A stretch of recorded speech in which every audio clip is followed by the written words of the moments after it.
Question number 35. Okay. An AC generator rotating with a period T is placed in a circuit with a resistor, diode and a capacitor. Okay, circuit is shown. Which graph shows the variation of potential difference V across terminals X and Y with time T? Okay, that's been asked. Now, if this is your AC, AC will be like this. When it comes through only one diode, what will be the output? Output at this point would be like this. One here, then there's a blank here, one more here, half a rectifier, right? Okay. When this comes here, now what will happen? There's a capacitor here. What does the capacitor do? Capacitor says, I like AC, I hate DC, right?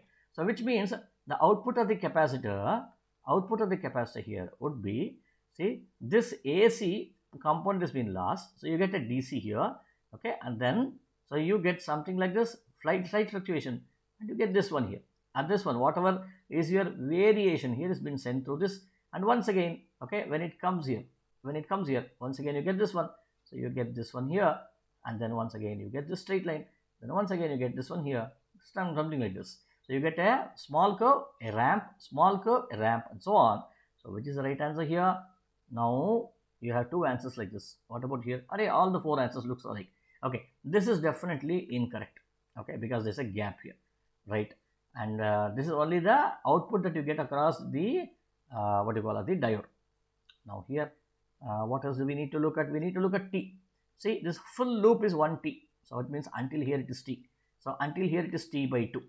Which means until here, see, it comes here, until here, maybe when it comes until here, this is your T by 2. This should be a T here.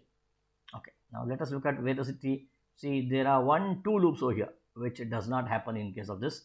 So this is incorrect. Then let us look at here. Starts from here, 1 loop and second loop is at this point. So B is the right answer. See, so it starts from here, so it's nearby to it. Okay, so of course somewhere over here, somewhere over here. So therefore B is the right answer. C also, so it ends in between this. This is also incorrect over here. Okay.